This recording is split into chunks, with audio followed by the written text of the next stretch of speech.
It is astonishing.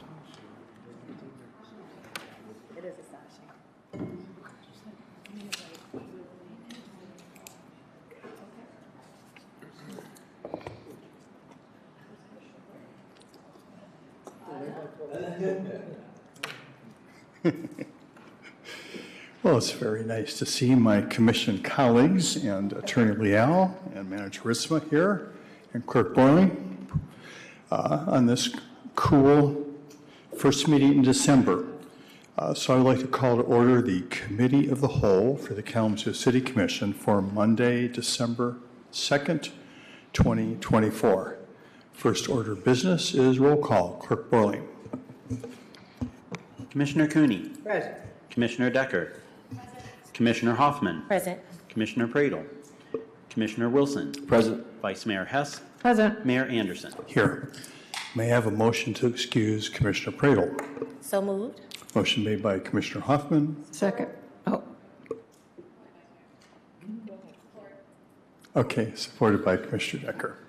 All in favor, please say aye. Aye. Opposed, nay. All right, thank you so much. Communications Manager Ritzma. Nothing, Your Honor. All right, thank you. Now is the opportunity for our public comments here at our Committee of the Whole meeting.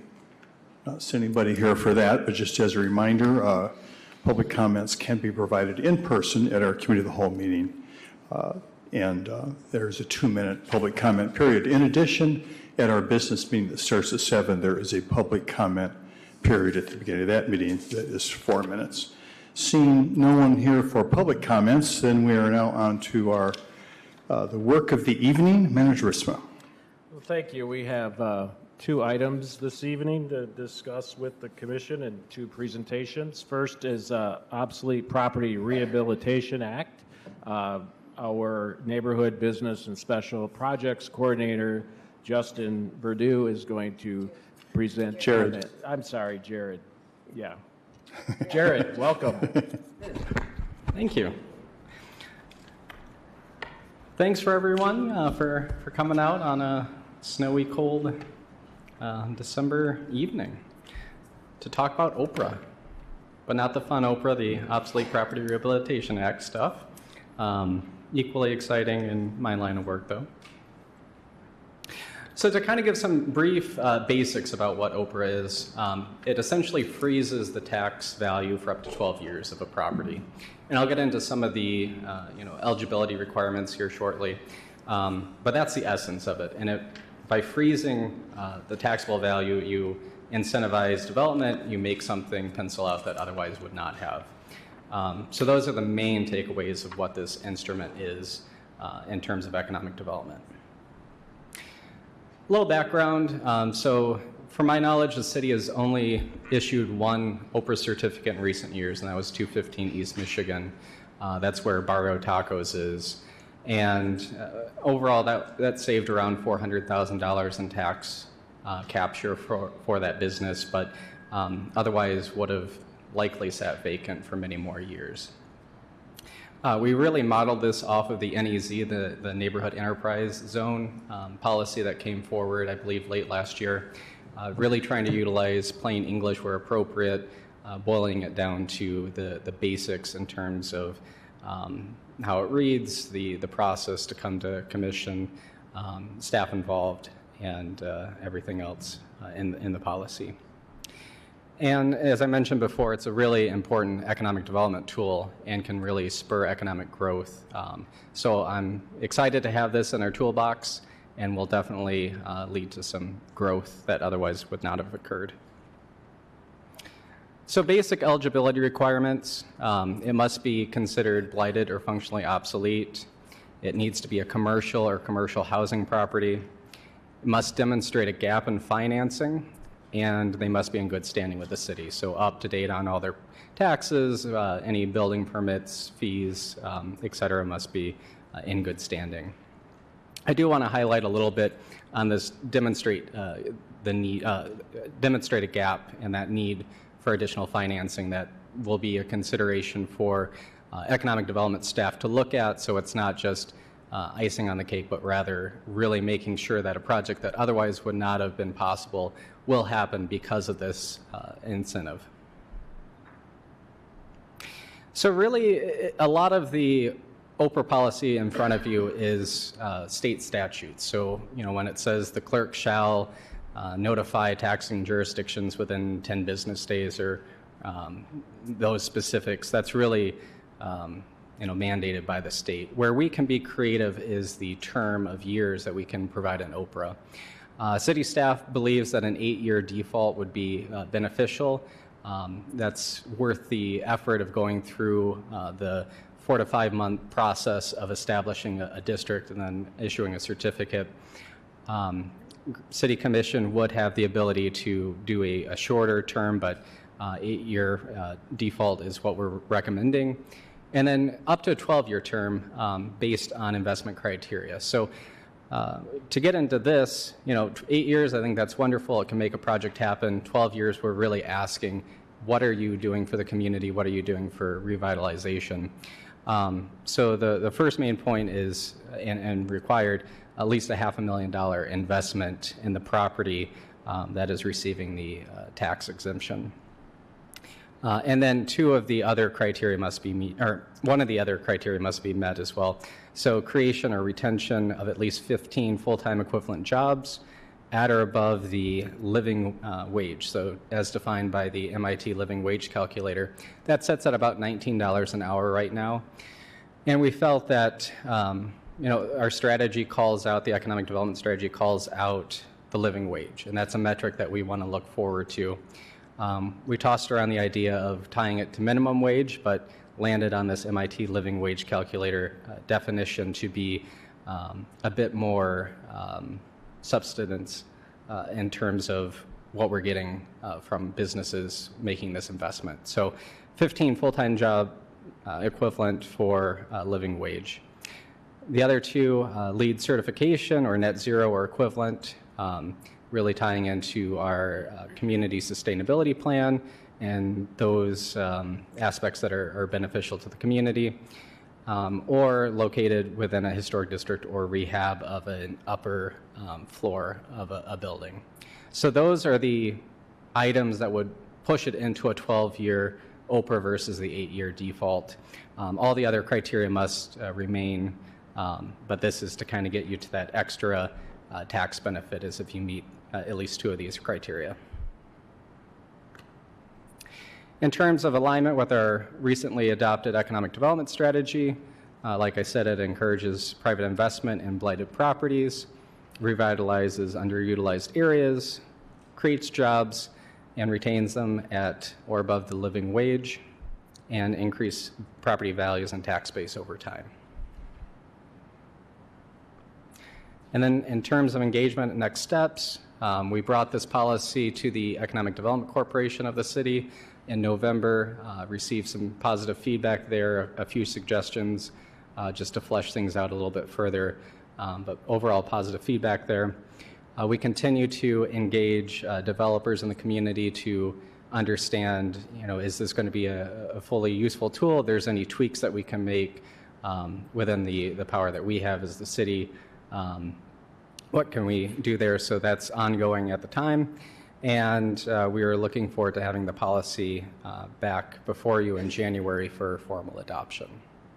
So that was the high-level overview of the Obsolete Property and Rehabilitation Act. Happy to field any questions there may be. Thanks so much, Jared. I appreciate the time and effort you've put into this. Questions, Commission? Just Vice Mayor Hess. quickly, Jared, is this something where we're going to have a first reading and then adoption with the following meeting? Clerk Burling, No. would that be? Attorney says no. Oh, No? Yes. Okay. Just wondering. okay, thank you. Other questions, Commission? Commissioner Cooney. Thank you, Jared. Have people shown an interest in this? Have there been businesses that have been aware of this and of saying, hey, I'm interested in this? Yeah, so at least one business in downtown that's acquiring the V&A Bootery has expressed interest. We've met with the assessor to understand if that would be considered obsolete or not. They're looking at that final calculation on whether it is or not. You know, it is one that we've only issued one. We haven't had a lot of requests come to us, but we want to be proactive. Talking to Andrew at the city attorney's or city assessor's office, it is more widely used in other communities. I know Battle Creek has used it quite a bit, and you know, being able to offer this and having a policy in place, I believe will be beneficial. Okay, thanks. Thank you. Other questions, Commission? Commissioner Decker. Thank you, Mayor. Thank you for that presentation. Just a couple of questions. When we're looking at this here, because we just have what you've given us, which is the Oprah 8 or 12-year term, and again, they have to meet specific criteria.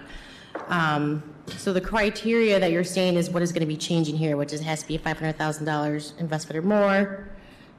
Yeah, so I'll back up here real quick. So the top one, the $500,000, is a requirement for that 12-year, and then two of the other criteria. So whether it be the full-time job equivalent, 15 jobs there, LEED or other environmental certification, or existing historic district or rehab and upper floors. Okay, and with some of these requirements, you know, having the certifications, you can have the certification, but are they going to be actively implementing these specific criteria into the building and into their redevelopment? Yeah, so with this, it is an annual reporting out to city staff in terms of are they accomplishing these items or not. You know, it's the statute, from my understanding, does not really allow a clawback mechanism for if they did not do these items, but we can definitely, you know, not entertain further Oprah certifications that they would like in the future. Or maybe we could just add that in, the policy. And then also, the very last one talks about has to be located within existing historic district or rehabilitation and development of the upper floors. So let's talk about the historic district. Again, Oprah, it's an obsolete building. It's, you know, you can't use it for a purpose unless you have certain things done to that. So, you know, with a lot of our historic buildings that we have here now within the city of Kalamazoo, and a lot of the historic buildings that have been revamped and rehabbed and taken down, and their historic nature has been taken away from the building and from the city, is there anything specific in there that means they have to keep the integrity of it being historic? I know with some of the changes you have to go through SHPO and things like that. Can you talk a little bit about that? Is there any? Yeah, I mean, it would have to abide by any of the historic district rules, so probably going either administrative review, depending on the change that they're looking at, or to the Historic Preservation Committee to understand fully and vote on approval. I would defer to our Historic Preservation Coordinator for additional questions on that. Thank you. And then you talk about the development of the rehabilitation and development of upper floors. So it seems like this is very specific. So obviously we've had some interest from developers that are very specific in wanting to redevelop second, third, and fourth floors. Is that correct to say? Yes, I would say so. And I will add that, you know, this is really looking at our downtown area. So, you know, there's many upper floors in downtown that are vacant currently or obsolete. So tying this in to give an extra incentive to activate those, whether it be housing units or you know, office space, what have you. So just activating, making sure that we're fully utilizing our space. Thank you for that. And I do remember the first Oprah that we approved, because I was very much for it, because I know what it can do for the city. Do you have any information you could tell us about 215 East Michigan and how that's going along? And or can we get a quick little update if you know anything? Yeah, I don't have the specifics in front of me. I know at the time they were expecting to create around 15 full-time equivalent jobs. My colleagues and I visit Barrio Taco frequently for the Taco Tuesday lunch, but you know, it is a space that has been activated, and bringing people in downtown, really a nice space to hang out after work and in the evenings. So beyond that, I would need to look at the reporting that they've completed and come back to you, but so far I've heard good things. Thank you. And in your opinion, just looking around the city of Kalamazoo, do you have a ballpark number of maybe the buildings that would be downtown that would be able to use this type of help with the Oprah district? Yeah, we certainly have an idea of a few buildings. I don't want to necessarily name them right now, but it really is a coordinated effort with our city assessing team to understand they would have to be the ones to designate it as obsolete. So, just nice to have it in our toolbox, being able to communicate that with prospective businesses looking to expand or come in downtown or elsewhere in the city. And then really working with our city assessor's office to understand buildings that are likely obsolete or can be designated as such. All right, thank you. Thank you, Commissioner Decker. Other questions, Commission? Commissioner Hoffman? Thank you, Mayor. Thank you, Jared. I have a question in reference to, we know that there's some turnover with some of the restaurants and businesses downtown. When that happens, how does that affect the city in terms of taxes under this? Yeah, so this is a certificate that can move ownership to a new owner of the building. And I would, defer to legal and some of our other folks that have had eyes on this in terms of, if they were to open a restaurant, close within a year, what mechanisms are in place. I'm not entirely sure off the top of my head, but I know it is transferable to another party that would purchase that location.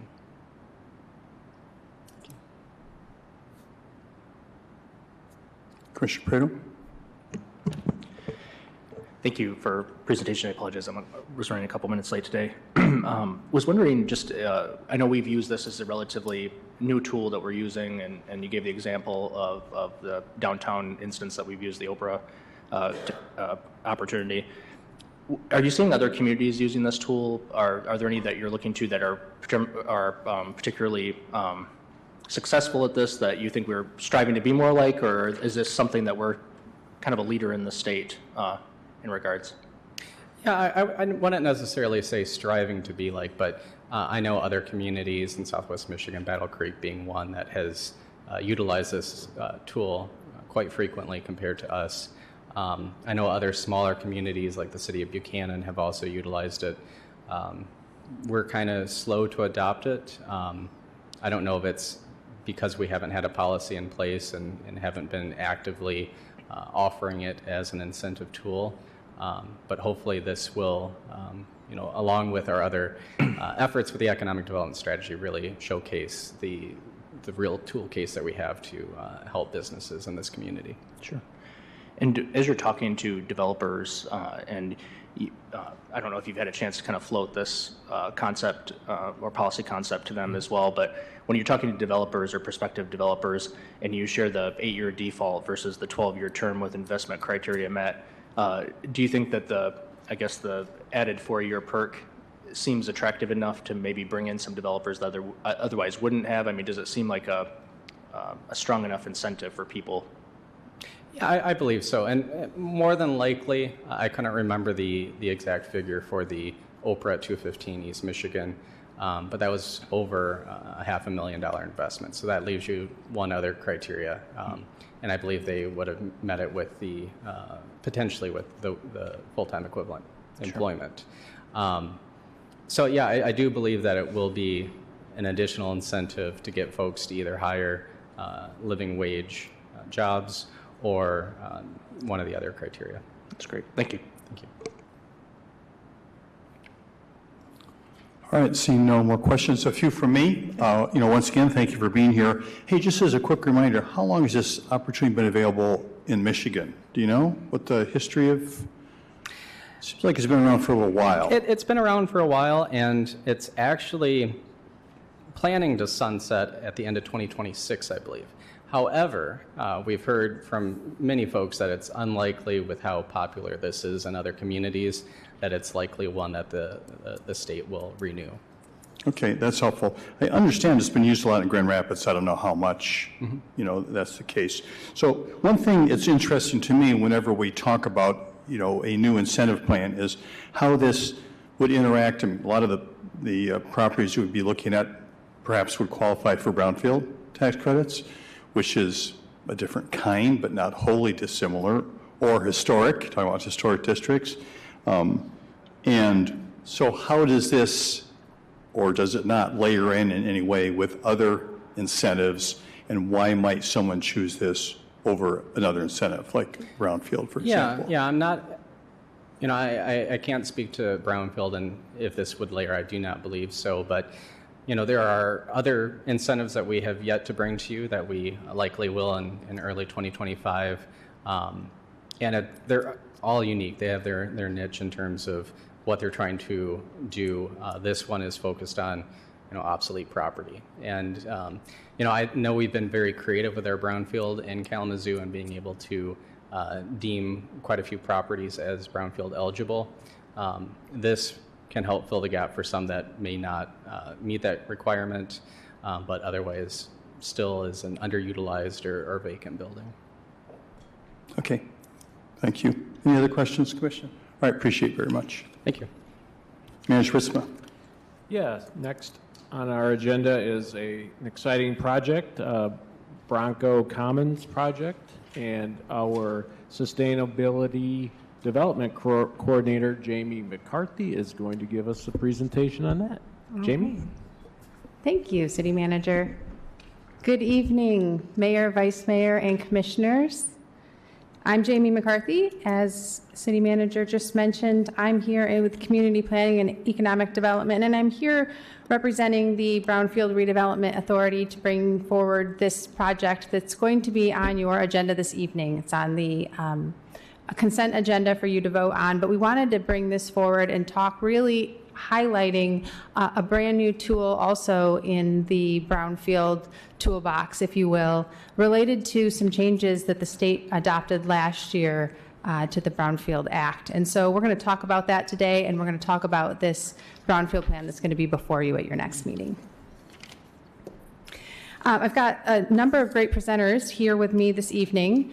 We have a couple of folks who are with the management team that are going to be talking about the redevelopment project itself and the opportunity that they've presented and been working with the city actually for a couple of years now. They'll talk about some of the zoning requests that they've gotten approved. They're almost all the way through their site plan approval at this point, and they're really pulling together these last financing pieces that we're going to talk about tonight. Then I also have the BRA technical consultant with us tonight, and they're going to tell us more about how we can really maximize brownfield tax increment financing to fill gaps by using this new housing TIF tool. And then I'll tell you a little bit more about the brownfield plan itself and give you a summary. So with that, I'm going to invite up here Mr. Greg Delaunay, who can tell you more about the project itself. So you can click through like this. Perfect. Thank you. Welcome. Welcome. Hi, everybody. So we've been working on this project for, I think it's been about 3 years now, and we started heading into COVID. It became very trifling to try and get through this. But it is a former senior living facility bought by a company out of Chicago called Aperion Care. So they've since ceased their business here from active business. Has become a pretty big nuisance to the city. We started working with them and started putting together a plan on what we could reshape this property to. And we had 10 acres. We had to work through 5 different variances in the NFP board to get some approvals for what you see here, the site plan, which is 214 units, of which 20% are affordable. It's a little unique to the corridor, and I think to probably all of Kalamazoo. Typically, you've got standard row housing of some kind, and there's a duplex or a triplex of some kind. What we're trying to do here is kind of bring in more of a marketplace for the business professionals and the Kalamazoo area, and really build a courtyard. that we've got here, and a gym and a pool, and bring pickleball and a half court of basketball and different workstations, etc. to this. So it'd be more of a community feel, be more of a work-live type of ecosystem that we were building. I think the blend here, we've got about 82 units that are studio. From there, it mixes up into 1 bedrooms and 2 bedrooms. These are all more high-end units. They're solid surface countertops, wood floors, wood cabinets. So nothing that would fit into the student housing type that is within that corridor and blended with market rate. So having been at it for quite a while, we've got, I think our final stage right now is site plan approval, like Jamie had led. And I think we've got one answer left to provide to them for some setback pieces. But aside from that, I think we're eager to finish site plan approval, eager to get a demo permit, and eager to take the building down in Q2 of next year. So for an approval like this and for a project like this to really take place, and we started looking at this, the construction per square foot on this project was somewhere in the $70 a square foot. We're probably teetering close to $200 a square foot. The demo on this project was in the 450s. It's almost 1.2 million now. So you couple that with interest rates and a lot of times and a lot of brownfield legislation changing too, end of last year. We've been very patient in really bringing this project to market. I'm happy to bring it to market. We've been dedicated and stuck with it and would really like to deliver 214 units to Kalamazoo. I'm happy to answer any questions for you. Thank you so much. I really appreciate the detailed presentation that you've also provided to us. Paper in front of us with a lot of small print on it. Questions? Commissioners, get started here. Stephanie. Thank you, Mayor. Thank you so much for being here. Yes, ma'am. I love the idea and vision of bringing 214 units to Kalamazoo. Where I am just smacked is at the rental rates. And so is there a market in Kalamazoo right now where people can afford to pay these amounts in rent within our community so far? I definitely think so. So I also build industrial in this market. So on an avenue in Pavilion, I've just finished a 628,000 square foot new construction for a tenant called Allen Distribution. I finished a site in Pfizer that's 240,000 square feet and another one over in Battle Creek with a couple more to finish. So I've got almost 1.5 million square feet of industrial buildings that we've put up new construction in the last 36 months. With those comes jobs. With Pfizer, with Stryker, with some of the big players hiring, you need housing. Are our rental rates competitive? I absolutely think so. If you look at some of the rental rates downtown here, maybe just around the corner from here, they're in some cases double what we have listed. So I think we're not trying to overachieve in any manner. We're trying to make the numbers work as best as we can, which is why we're here for brownfield approval, because us doing the best that we can isn't good enough unless we have some sort of assistance. So what I'm hearing, just so I'm clear, these rental amounts will include funding and brownfield dollars and all those different things, and that got us down to, for a studio, for $1,700. Is that what I'm hearing? Can I help you with the economics stuff? Yeah, please, go ahead. Sorry. Joe Augustinelli. Yeah, Joe Augustinelli, Michigan Growth Advisors. We were the ones doing all the financial modeling on the project and prepared the brownfield plan. So are there specific, I'm sorry to ask a question I probably shouldn't be asking directly, but are there specific numbers in the plan? Are you talking about the control rent? She was, yeah. Listed is the, okay, so I think there's maybe some misunderstanding that. Let's go. Yeah, that, so the, and I think go ahead. Dave Stedjink from Fishbeck is going to walk through how this works, but that control rent number you're looking at is a calculation of potential rent loss that is a formula that's determined by the Michigan State Housing Development Authority. It's not necessarily market rate rent in Kalamazoo. So you're seeing like 1765 for a studio, and you're saying, wow, that's a really big number. Who's going to pay that? I don't think that's market rate rent in Kalamazoo, Most definitely not. and not going to be market rate rent in this development either. So we're kind of getting that conversation gets us into the weeds of how does the potential rent loss subsidy get calculated, which is a different question than what's market rate rent for this development, which is not that number. The column to the Okay, right. so Okay. I guess I'm a little bit confused as to why we have these numbers in this presentation right now. I think if you looked at the column to the right, it has the project rent. So Yeah. our Let me, I got Go this, Greg. So the column to the right of that, the 1147 number that you're looking at for project rent, so those are the income qualified units.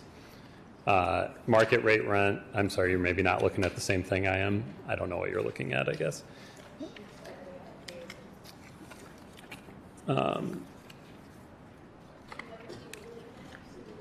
Is it in the slide deck? Yes. So this is where we're going to talk about the, Could you use the microphone?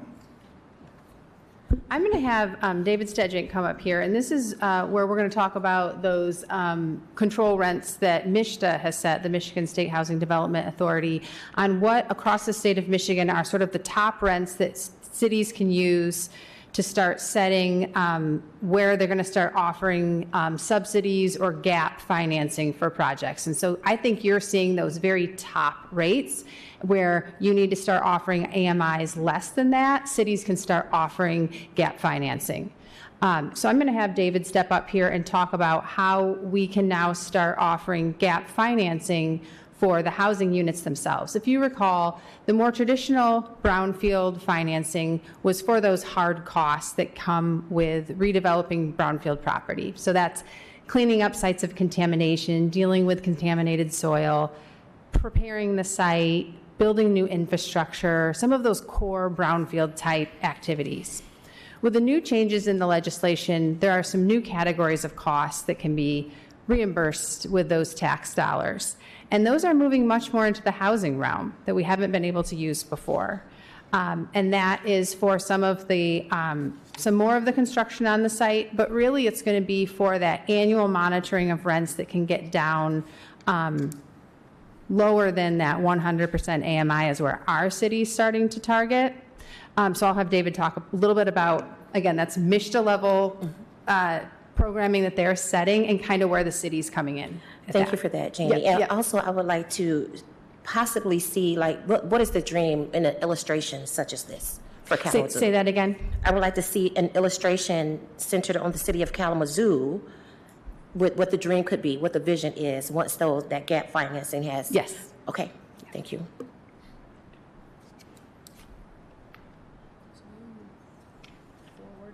There we go. Is this the one? The table? Yeah. Got it. Good evening. My name's David Stedjink. I'm a Brownfield Program Manager for Fishback and the city's consultant with their Brownfield Authority. Jamie asked me to be here tonight to explain this new Brownfield Housing TIF tool. I'm going to just stay high level and then we can answer your questions. It's no secret that there's been a housing crisis throughout the state of Michigan and frankly the whole country. And it's a function of just not enough housing starts of all kinds. In the state of Michigan, last summer, the legislature put into place a new incentive for housing by saying any housing development project qualifies as a brownfield. The legislature loves the brownfield program largely because it's driven by local units of government, not the state. You make the decisions about which projects and how you're incentivizing them. So this kind of created a brand new tool, but it's really the tool that we've been using here in the city for a long, long time, brownfield redevelopment. You've approved dozens of plans. And it's the same concept with tax increment from the development being used to incentivize the project. What we, as the state of Michigan, really wanted to target, though, with this incentive is what we've called in various terms the missing middle, workforce housing, attainable housing. This is intended to largely serve people that have jobs and are working and can't find an affordable home to live in. This is not low income. It's not a voucher program. There's other programs for that. So it uses this concept of the area median income. In the city of Kalamazoo, the average household, so it's 4 people, 2 working adults, the average income of that household is $61,735. And the state program is intended to help people that are plus or minus 20% of that number. So maybe making a little bit more, maybe making a little less than average. By city policy, we have limited it to 100%.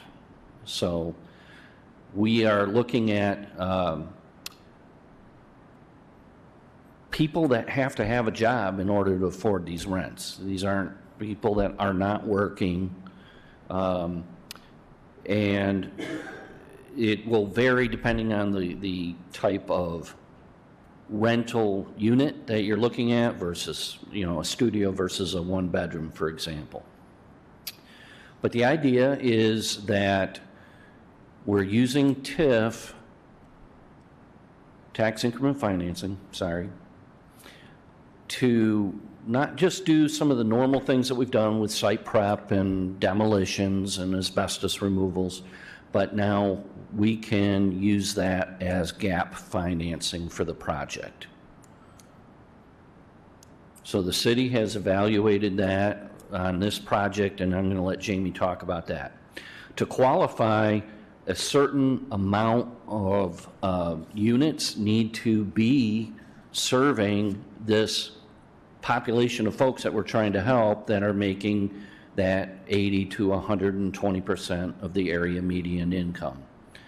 So through negotiations, the city comes up with a number and has to pass muster with the developer too, of course, that a certain number of units are going to be restricted for people that make that kind of salary, that kind of income, and the units that they rent are going to have a cap on the rent monthly.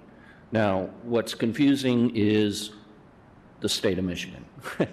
So, Michigan State Housing Development Authority, using HUD dollars, or HUD numbers rather, annually comes up with these caps, and that's what you see in the presentation here.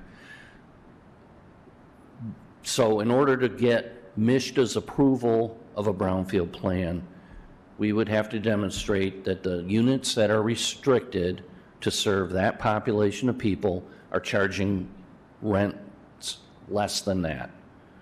Here in the city, you couldn't probably charge that. That's a county-wide number.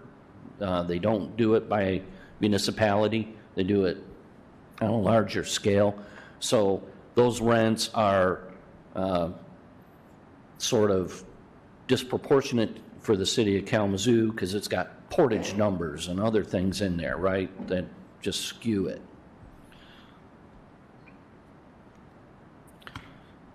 And I guess I really kind of talked about this, but the eligible activities, what we can reimburse through a brownfield plan, all our traditional stuff, infrastructure, site preparation, environmental, demolition, and then now that housing financing gap. And we can play with that on rental rehabs, household relocations. If we're doing a rehab on a building, there's a lot of flexibility with the act. and how we can use the TIF. I'm going to turn it over to Jamie, and then we'll take questions at the end if we could, I think. All right. I'm going to continue through some of these high-level details, and then we can circle back to some questions and pull out some of the specifics in the plan. So we wanted to cover some of the community improvements, those benefits that we see from coming from this development and from this plan that was reviewed by the Brownfield Redevelopment Authority, by our staff. And for the first time, the BRA used a third-party reviewer. They used Plant Moran to really look over the financing and the financial models of this plan in particular. They did take a look at the rents that were being proposed for this project, kind of on both ends, right? Any project coming forward and being too optimistic about those rents causes problems with that financial model as well. And so those are some of the assumptions that were taken a look at and compared to other projects across the city. But some of those community improvements, some of those benefits that we see from this project is really that development catalyst along this corridor and the revitalization of this property. We've certainly heard a lot from neighbors in particular about, when's something going to happen for this project or this property, really eager to see some investment here. And so we know that this project would be able to bring that forward for the neighborhood. We have a tremendous amount of new apartment units coming online from a single project, which certainly helps drive us toward a lot of the housing goals and meeting a lot of the housing need that we've seen in housing studies recently. And just to speak a little bit more to those income restricted units, about 20% of the 214 units would be those income restricted units. The development is committing those for 18 years. They'd be locked in at those MSHDA limits. They would increase sort of at the allowable MSHDA increases for that 18 years. The city staff would be working with the developer to monitor those units over that 18-year period. And those are going to be ranging, I'll throw the numbers up here in a minute, but they'll be ranging from that 70 to just below 100% AMI are the numbers that are being proposed here. So it is certainly this much more market-based kind of project that's able to support some of those more workforce housing-based rents is what we're looking at here. In terms of what happens once the Brownfield plan has been fully realized, we see a pretty significant increase in tax base here. At the end, there will be just over $16 million in increased taxable value back to the city's tax rolls or tax base. And that would equal, in terms of the local tax revenues generated to the local units, just over $600,000 a year in new taxes. In terms of overall investment and incentives, to bring this project to market, it's going to take just over $40 million in total investment into our community. And the incentives that will go along with that, really, because again, this is much more of that market-based kind of product, there aren't a whole lot of incentives that stack up here. We're not looking at low-income housing tax credits. We don't have a lot of those other state types of programs and grants that go into this kind of project. We're pretty limited on tools, and I think that's why we're seeing the state of Michigan trying to come up with new and different tools. But we do have this Brownfield TIF, and I kind of broke it out in two pieces here. Some state taxes help support the project. Those would require a separate approval process that the project would be going through here shortly. That's equivalent to about $4.5 million that we'll talk about in the Brownfield plan. And then $7.2 million is what would be captured over the life of the plan that would be made up of our local taxes. If you think about city operating, counting millages, and the other taxing units. So here you have the plan summary overall, just really high level. I wanted you guys to be aware of. The full plan is in your packet for this evening. But the plan overall is 23 years of tax capture. The first 18 years would be going annually after developer pays their new taxes that are levied, those would get paid back incrementally to repay some of those qualifying expenses, including that housing or that housing gap. And those are the different units that you see there and some of the AMI targets that they'd be looking at locking in over that 18-year period. The last 5 years of that brownfield plan, we'd be able to capture up to maybe $3 million we're projecting into the brownfield revolving fund. So that's money that the city would then be able to reinvest into other brownfield projects. And I just wanted to remind again that these projects use the TIF to self-fund those annual administrative and monitoring costs. And then in terms of adoption timeline, just so you kind of know where you're at in the process and where you're going to see this on your agenda, the project went to the Brownfield Redevelopment Authority for a public hearing on November 21st. You have a positive recommendation coming out of that board. And then the agenda packet for this evening, you have on the consent agenda, adoption of the Brownfield Plan here at the local level. With that adoption, the BRA would then work with the developer to approve a development and reimbursement agreement. That's really going to get into the details, the terms, the conditions, and what would be expected for reimbursement to happen over that 18-year period, including that monitoring, how those units have to be income restricted, and how renters would have to be qualified to rent those units. And then the last approval is really getting that state approval piece for that $4.2 million piece. And that's a work plan that gets approved by MSHDA. And so we would expect that to happen here in the first quarter of the year. That takes several months for them to get through that process. So with that, I'd like to open it up with questions, and we can start if Commissioner Hoffman, you have some things you'd like to ask. I know you were talking about some specific numbers. Thank you, but I'm going to fall back and see what everybody else has to ask, and maybe I could get some more information. Thank you. Thank you, Jamie. Thank you, Commissioner Hoffman. Other questions, commissioners, on this project? Yeah, Commissioner Praedel. Sure. Yeah, sorry. Space limited up here.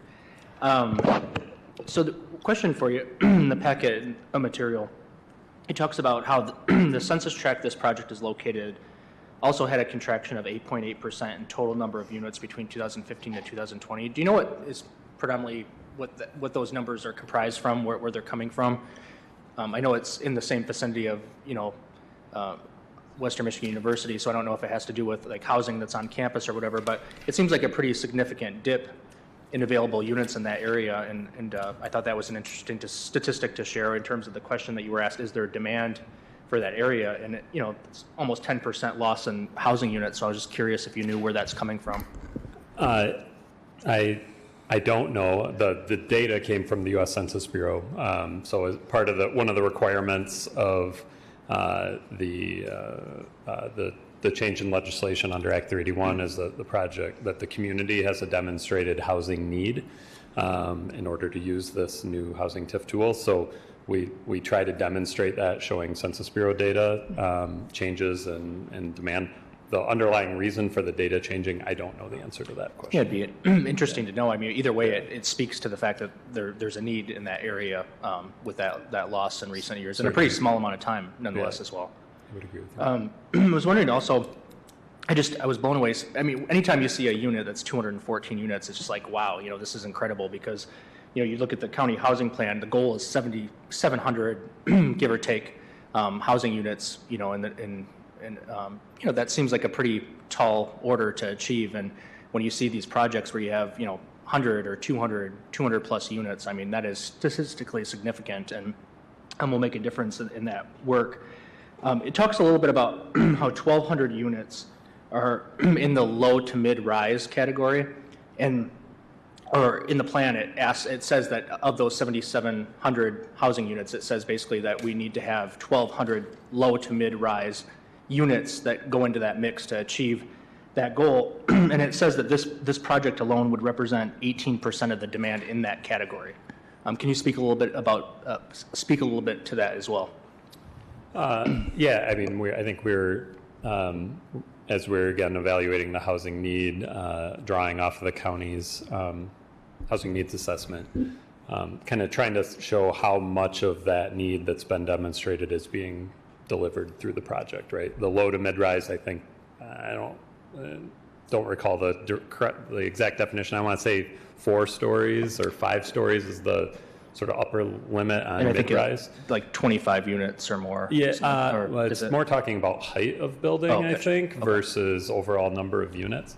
So, you know, I think what they're getting at there is the more dense development versus, you know, duplexes or triplexes. You need a lot of duplexes to hit this housing need that occupies a lot of land. So you need to, in order to hit this goal, you need to have some dense development somewhere, right? And I think that's what they were getting at. I won't claim to be an expert on the county's housing assessment, but the idea would be, you know, of the identified need in the county housing plan, of the 1,200 units you identified, you know, this project would deliver 200 and, I forget the number, 214, yeah.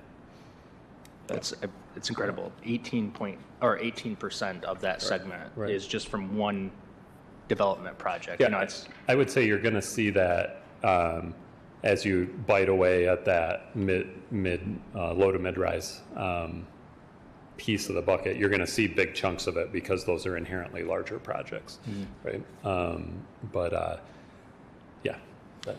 And I know we often talk about or hear from city staff about this concept of like financing lasagna, if you will, that's so necessary right now in the current development climate to do projects, irregardless of what income segment it's geared towards, but especially if it's lower income or workforce development as well.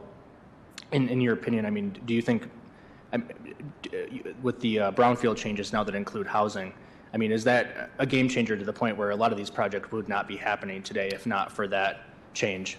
Yeah, I say this frequently in front of city commissions right now. I mean, I think the housing TIF legislation as it was passed last year is a complete game changer in how we're going to develop residential real estate in the state of Michigan going forward.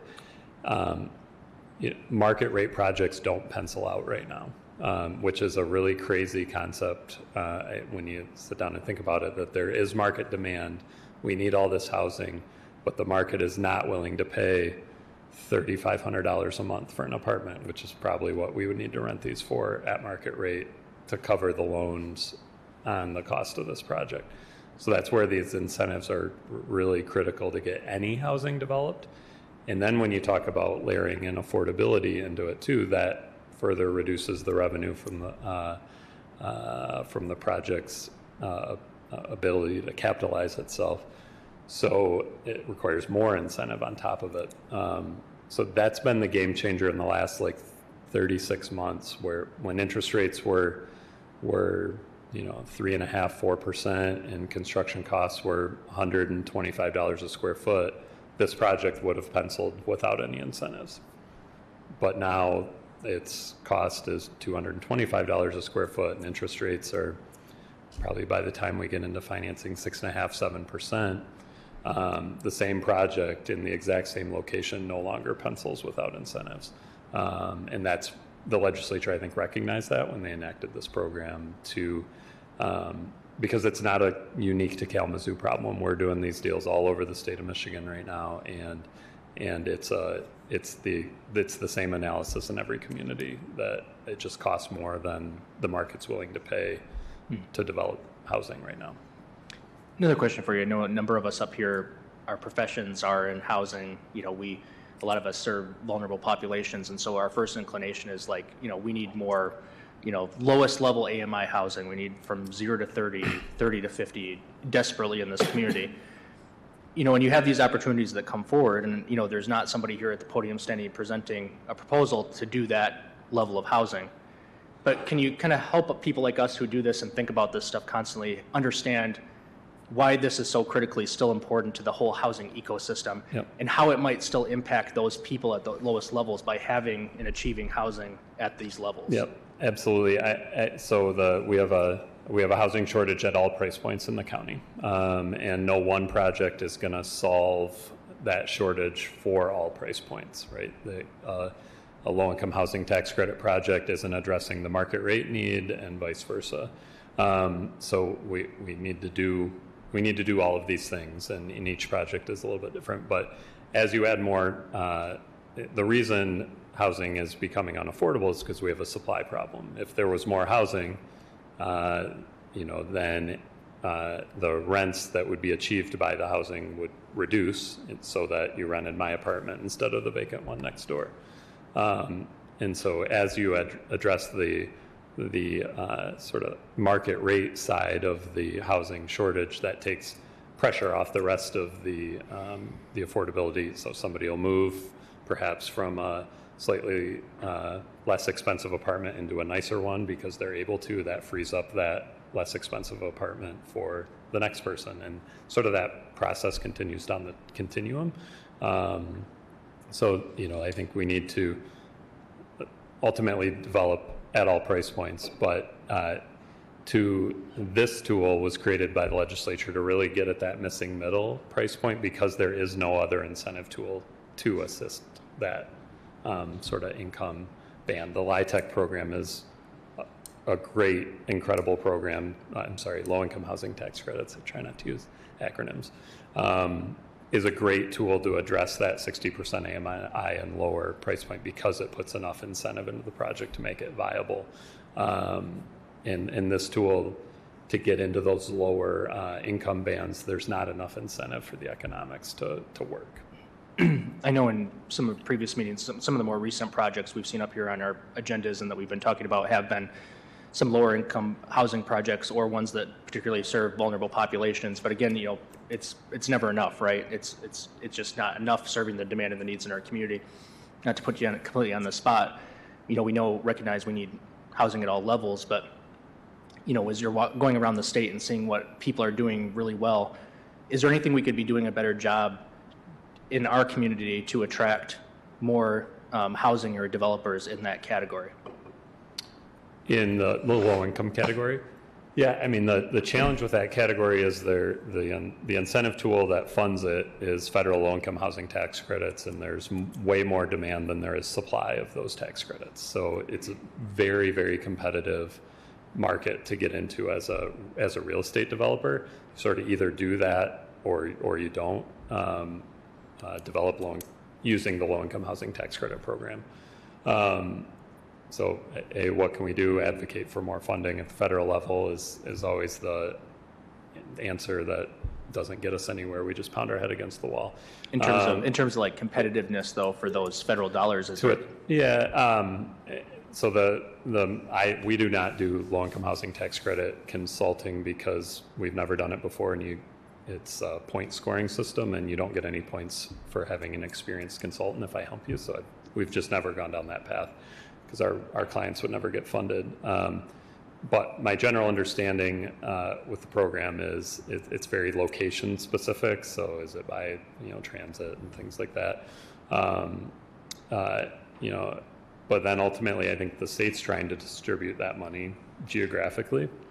But we're kind of getting outside of my area of expertise. I was just curious. I mean, you see kind of more of a global view perspective, The one thing I would say that we're seeing, that I'm seeing in other communities, is this trend that I think Kalamazoo County was the trendsetter in the affordable housing millage of how do you create a locally controlled pool of resources that can help get at this problem, right? Be one more layer in the lasagna, if you will.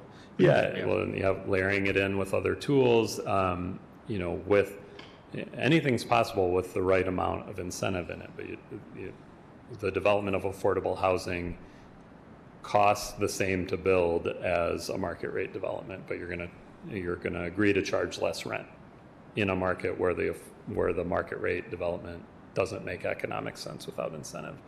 So you can still do the deeper affordability. You just need more incentive for the math to work. So how do you get there without using the LIHTC program? Really, it's what the county's doing with the Affordable Housing Fund. I think is was the right move, is the right move. And I think you're seeing some other communities copycat, which is kind of how we do things in Kalamazoo, with others copying.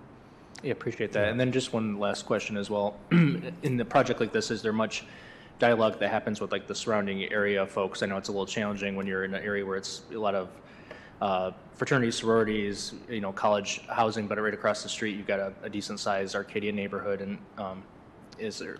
I wasn't involved with the planning and zone. Did you guys have a neighborhood outreach?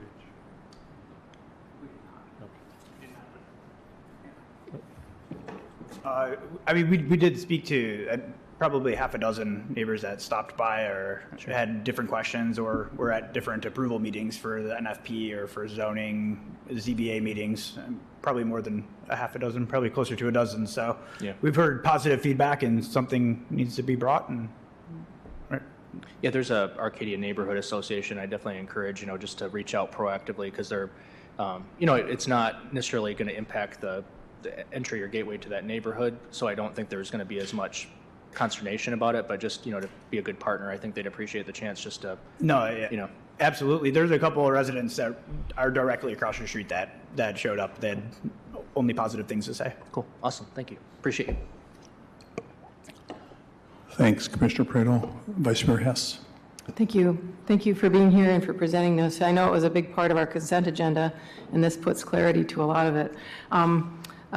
Besides this brownfield tool, it was mentioned, Joe, that there might be other tools that we might use in this project. Are there other tools that are planned from the city to be used in this project yet, or not? No, this is the only one that you saw on that slide that we're planning on layering into this project, would be the brownfield TIF. I just broke it out by the different taxes, if you will, that are kind of contributing to that tax increment financing. So some of it is some state millages, and the rest of it are those local millages. Commissioner Decker. Thank you, Mayor. So I just had a question, and it kind of piggybacks off what Commissioner Pradel said regarding community planning. So besides having, individuals being able to come into the brownfield meetings and zoning board of appeals meetings and speak their piece, how did we incorporate our public participation plan policy in this development? So the incentive policy, or the incentive piece of this, is really sort of pre-development, and we don't have a requirement of specific engagement for the public participation plan as part of pre-development. The project, though, has gone through those zoning reviews, and so there was certainly the pieces of public engagement, or at least the public hearings that went along with those meetings, and public notice that went along with those meetings. I don't think there was a whole lot of public participation. I think we maybe had a couple of folks who would attend each of those meetings. They've been kind of spread out over the years. We did our public notice as part of the brownfield plan and didn't have any public comments during that part of it. So typically, just with brownfield, we're kind of in that early financing piece.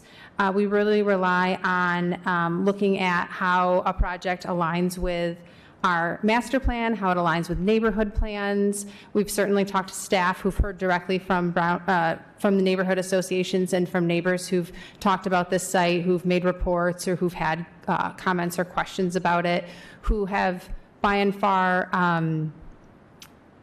really wanted to know more about when there was going to be cleanup, when there was going to be investment, and who have looked forward to a project on this site.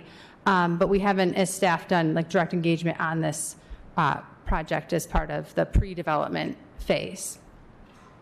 We're just looking for alignment with our existing plans that are out there. I don't know if you guys have had any. You said you just had your public. Yeah. So I know we mailed. I think there's probably 300 mailers that went out for each of the zoning pieces to any neighbors within 500 feet of there. That'd be the the best. I relied heavily on the city for their planning and whatnot. They're doing master planning, and this was rezoned at some point midstream to conform to the corridor. And I Okay. think you guys did a pretty extensive outreach for that specifically. Yeah, I was just wondering, so, and you kind of walk me through this again, I just want to make sure that I'm understanding. So in regards to our policy that we set, I think back in, was it 2022? So we don't really do a lot of community engagement. You know, this is going to be a big change. You know, we're coming into commercial area, you're coming into a student area, you're coming into a residential family area. There's a school tucked away somewhere back there, I believe. And I guess I just wonder, so within pre-development, we don't do any like mainstream talking with the community. Because I'm thinking of this, so what happens if, you know, everything's good to go and then there's so much pushback from the community on this? And so that's just kind of my question. I just want to make sure we're crossing our I's, dotting our T's. You know, if this is a great thing. We've got tons of housing units that are coming, which we definitely need. But then I also think at the other end, you know, does that area really know what's about to happen within that blighted area, which should be taken care of? Yeah, I mean, we can certainly talk about what, you know, that public participation piece could look like as a very specific requirement in the pre-development stages. Sometimes we are looking at projects that are very conceptual in that phase, right? This one has just been moved along a little bit further because it's farther through site plan. The site plans have been published on our city's website, so it's definitely gone through that public high visibility piece. And again, it's had a lot of public hearings to date and all of those mailers that have been associated with all of that public engagement. And so those pieces have required our public engagement, our standard public engagement. I have not been super involved in those pieces. Those are not the boards that I tend to engage with that much. So I don't want it to sound like the project didn't follow those standard public engagement pieces. But certainly we can talk about how the staff looks at more public engagement, specific public engagement in a very early stage, if that's something we really need to look at. Our Brownfield Board is always asking about public engagement. Many of our projects are proactively talking to our neighborhood associations when they're part of a neighborhood. This one is part of the Knollwood neighborhood, which is not necessarily an association-driven neighborhood, but you point out, you know, across the street, there is a more active neighborhood for sure, fully active neighborhood for sure. So we can certainly talk about that neighborhood. We didn't get the indication from the feedback we've heard so far that we would have any issues. And like we said, there've been the public notice pieces that have gone out. So we will certainly take a look at how we make sure public participation gets, you know, more formally put into our process a bit earlier in those stages. Yeah, I think that would be good, again, because again, great project, but I would hate for things to hiccup it around. And then we talk about Knollwood. When you talk about the gentleman sent out, thank you for sending out mailers beyond the 300 feet that we require, so thank you for that. A lot of these in this area, I believe, would be, I mean, if there's a lot of homes in that area, rentals. So just making sure that we're, you know, getting in contact with individuals if they have the rentals that don't happen to live in the city, you know.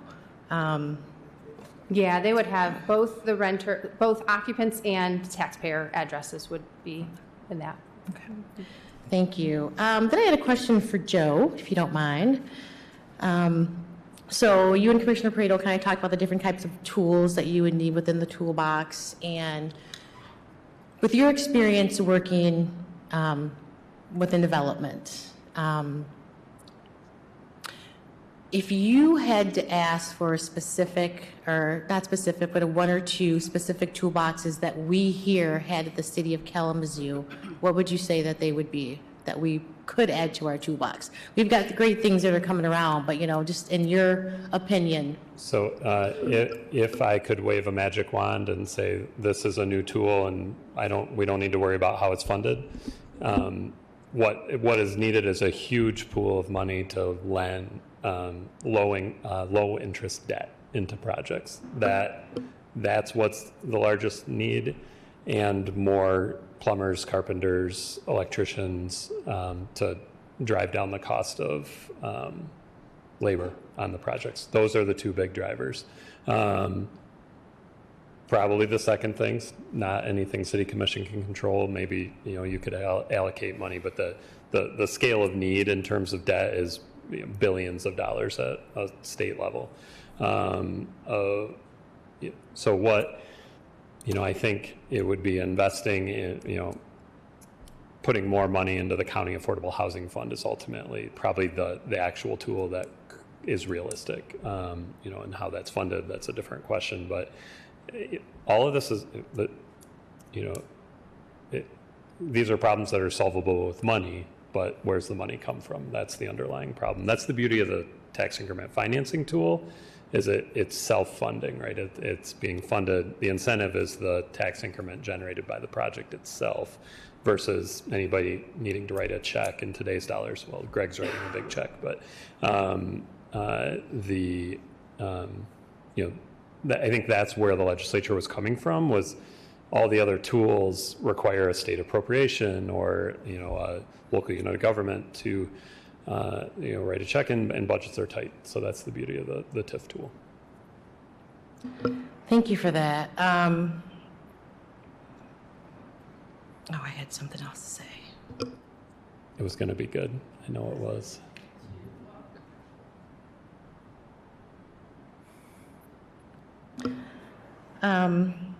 I think I will say that I've been doing more research on TIFs, taking some classes, and when I read some of the case studies that are in the books, and it talks about how you can transform a community for the better using tax incentives, TIFs, LIHTCs. These are great tools. These are great tools to have that we use here in the city.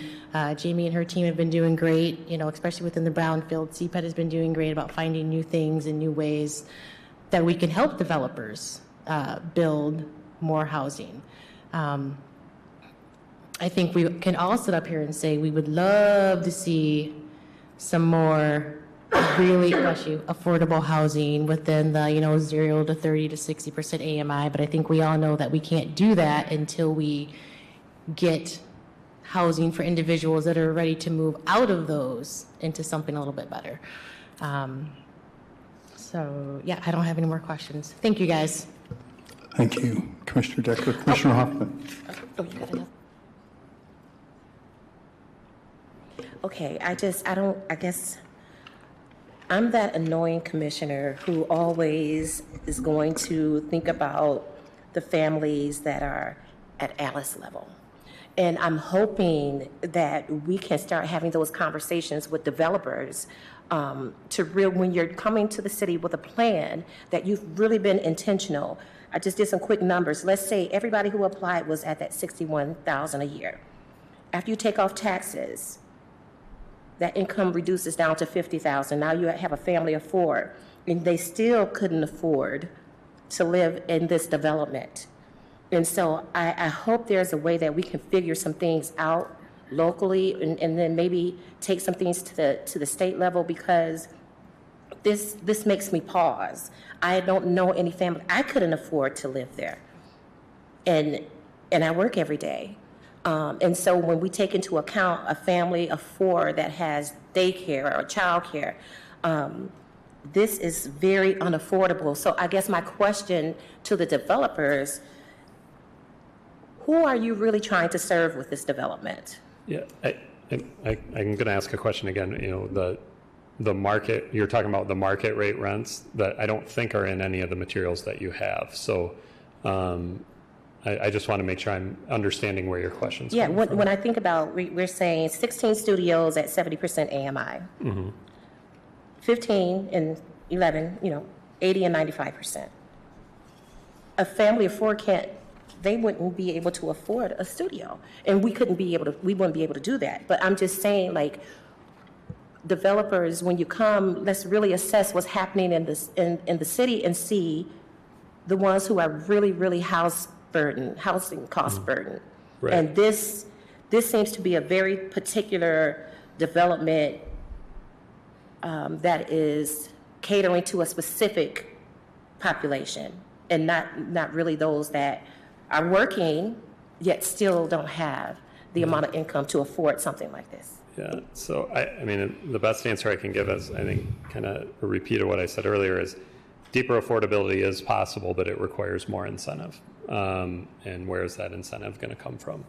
I don't have an answer to the where does that incentive come from question, other than I think I can speak for all of my developer clients all over the state, is it's not a lack of willingness to do deeper affordability. It's just there isn't a tool to do it other than the low-income housing tax credit program, or writing large grants from a source. I don't know where that source comes from. And, the county's affordable housing fund is great, but it only has $6 million a year in it. And probably this project could consume the entirety of that. And I can't spreadsheet in my head where we're talking about maybe you get 10 units at really deep affordable levels for a huge investment. So that's the underlying problem, is it just costs so much money to build new construction right now. So when you get into those deep affordability levels, it's doable, but the incentive gets exponentially bigger because you're just unable to borrow money anymore to finance the project. This reminds me of a conversation we had when we did the zone right off of water, and we talked about like getting creative to really address the affordable housing crisis in Kalamazoo. Would a developer be willing to get creative enough where if we needed to have a voucher system or some kind of subsidy to offset that family that is working every day in order to ensure that they could afford to stay in some of these units? Those are the kind of things that I think we would love to see in Kalamazoo. It's not just about those who can afford it, because the missing middle, they can really afford this as well. So when I hear that, we negate talking about those low income and very low income households that still need quality housing. They would love to have a swimming pool. You understand what I'm saying? So I just really want us to be more intentional about that and get creative. Like if we have 214 units, would it be possible to have a set aside for those families who still need some kind of financial assistance, but are working hard every day to make that unit more affordable, and the developer still gets their money? Yeah. So we've had the conversation about applying to the county's affordable housing fund to do that specifically. That application window isn't opening until the late spring, early summer, is last I heard from Mary. And so we're at this point where costs keep going up the longer we wait to build this. So we're trying to get to how can we get going on the project right now? Let's get the blighted building taken down. Let's address all those issues that are there, and get started, lock in our construction costs. But then that is a conversation we've been having as a development team of then going into the county, and the county is going to be seeking some units at lower affordability as sort of part of the terms and conditions of their participation, is what I'm hearing.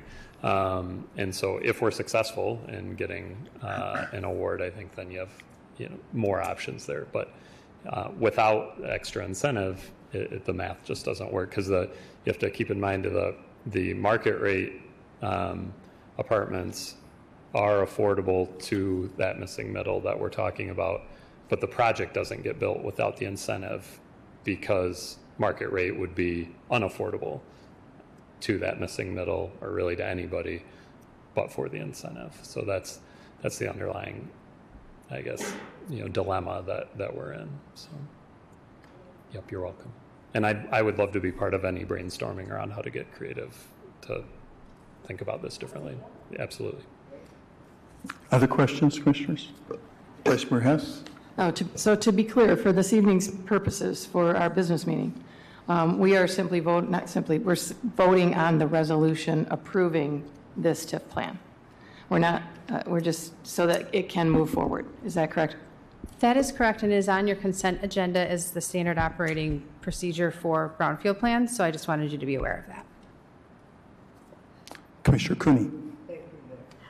So, I really appreciate your honesty.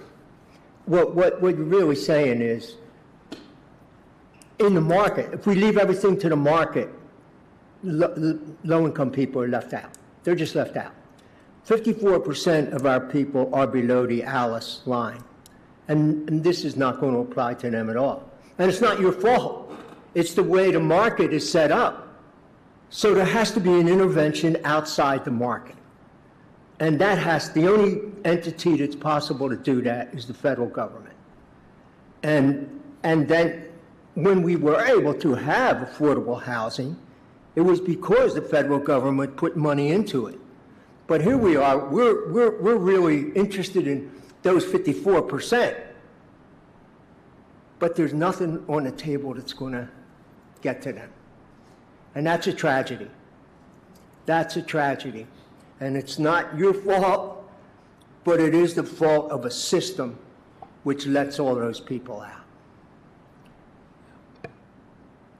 Thank you, Commissioner Cooney. Other questions or comments? Commissioner Decker?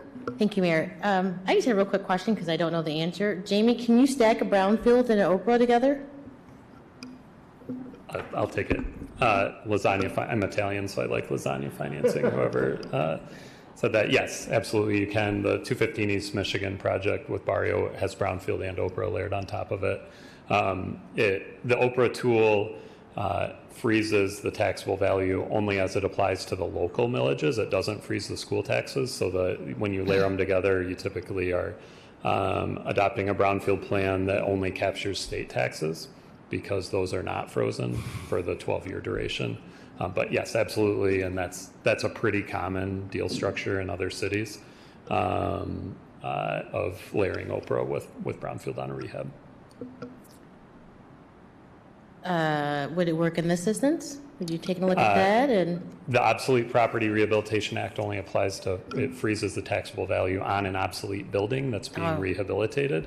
Okay. So if we were converting the horrible you're tearing building, it down, though. we're tearing it down, so it doesn't apply here. Okay. All right. Darn. Yeah. I was looking. I like it. I like it. Yeah.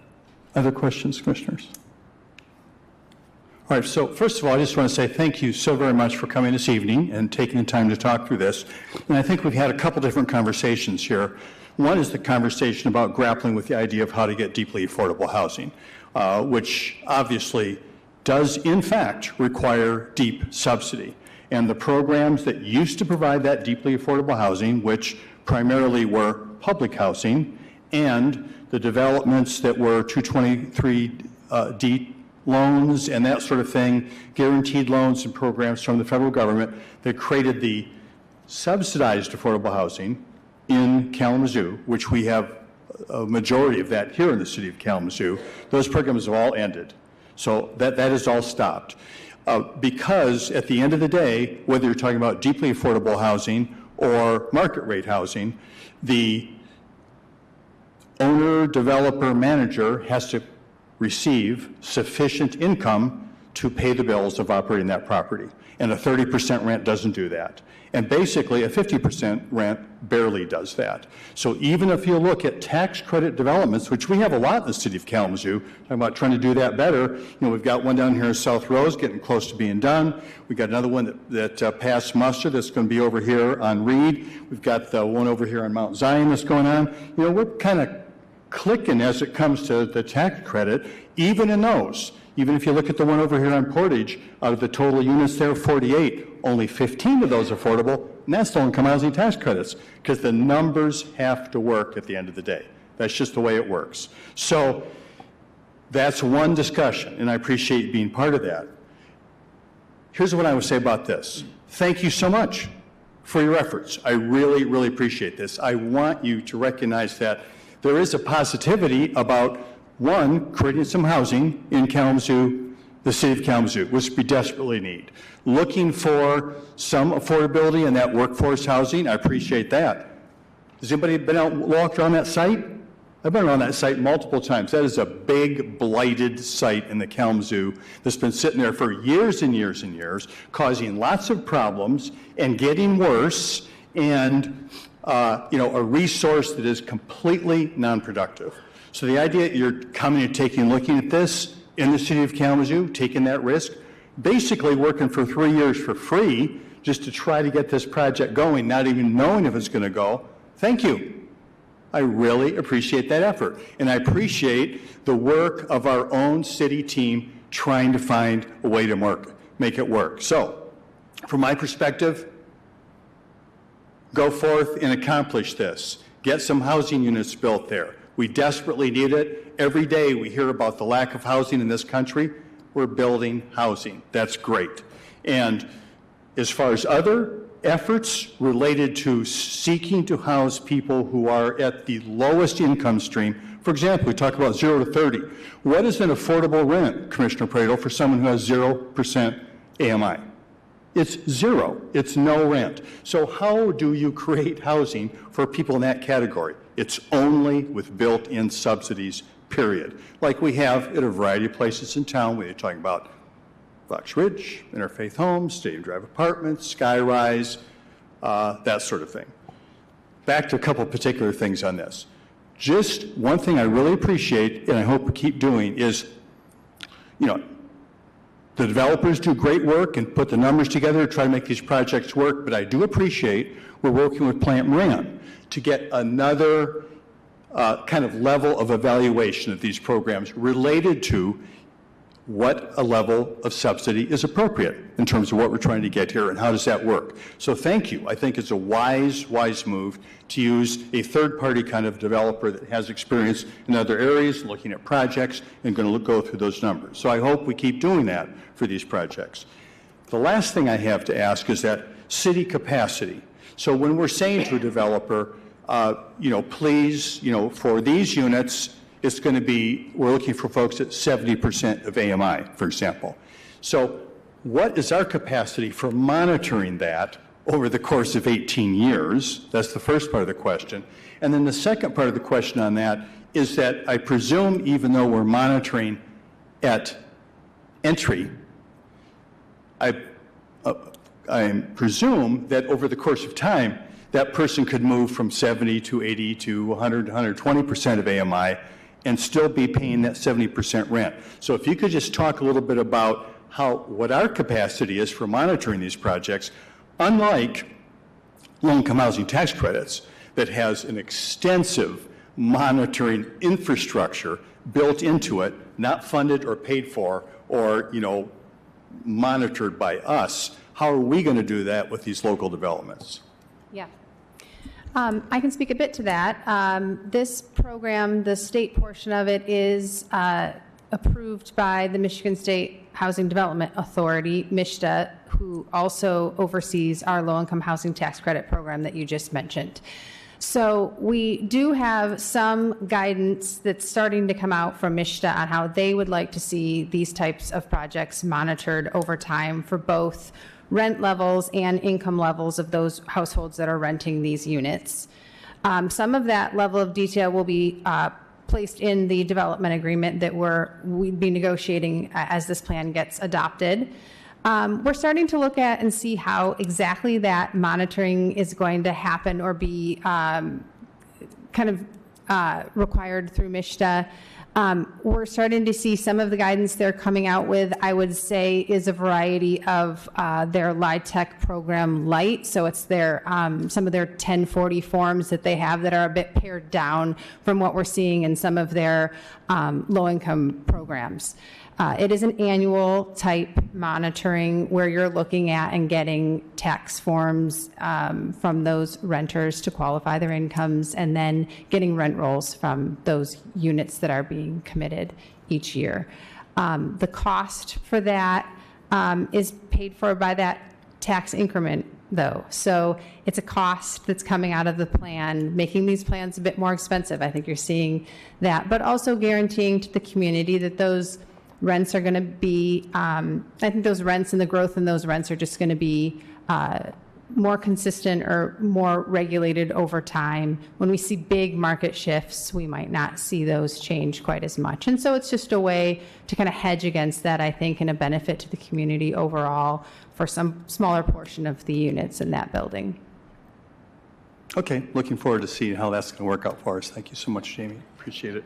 Any other class commissioners? So, Manager Rissma, thanks so much, for being supportive of these efforts. And really, I personally, I want to say thank you for choosing the city and doing this work here. Thank you for the whole team that's making this happen. I look forward, to a positive outcome on this. So let's go forth and conquer. And so in 2018, I moved here to Kalamazoo, and I lived in Lovell Place, just a couple blocks over here. And the rents we're proposing in this were equal to what I was paying there, living on the first floor with 8-foot or 7-foot ceilings. So, okay, appreciate it. Thank you. All right, thanks again, Manager Rissma. You're welcome, and that completes our work session. Now is an opportunity for commissioner comments. I would say, generally speaking, commissioners take their opportunity to make comments at our business meeting that starts at 7. However, any commissioner comments for the good of the order? All right, seeing none, we are adjourned, and we'll see you at 7 o'clock.